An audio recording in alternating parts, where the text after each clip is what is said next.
Şu yapmadı değil mi?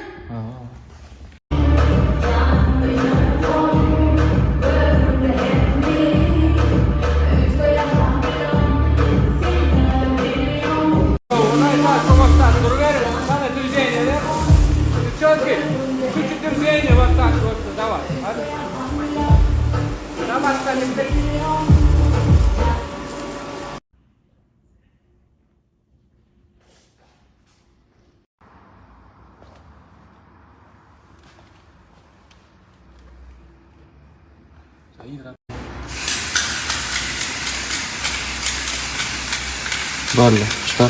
Vale. Bueno. Está. Ana çıktı. Olmadı. Monsieur, bonjour. Salamay. Dostlar, men bu Magat restoranın degustasyasına geldim. Yürütü günümül Fransa'nın croissantını yasap başladılar. Yok, croissant ne? Fransızca croissant. Ha? Fransızca croissant. Türkmençe croissant şol, bollu. Ine bizim önümüzde 4 görünüş croissant mı? Bir yerde gün zaftıra gelendi, gün kıkırdayan görünüşü, bunun içinde arasında sıyır kalbasa görünüşü, bir yerde yumurtka, onun yumurtka çakıptırlar, bu da avokado diye de bol.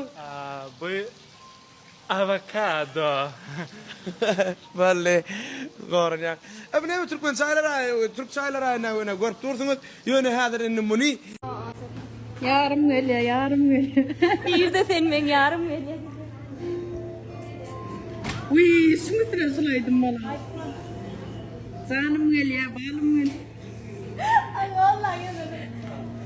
Мам, привет. Привет. Куда мы идем?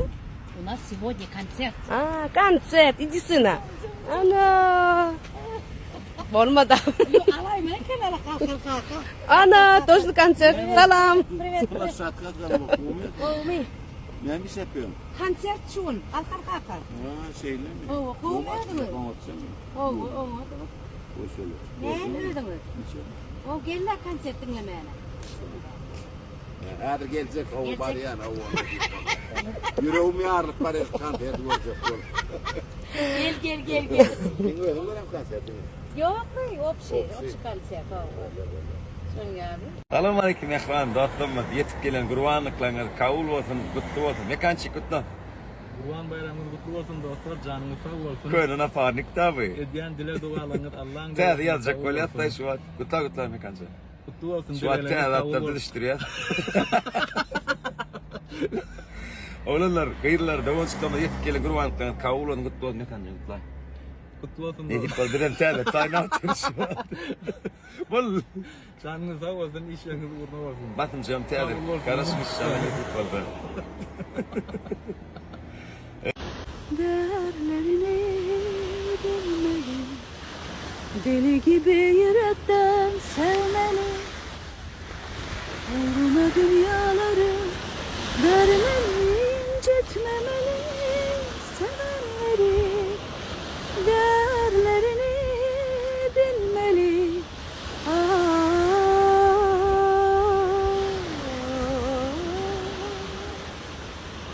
Unutmamalı o güzel günleri, anılarla yarınları hoş tutmalı, avutabilmeli, hatırlamalı.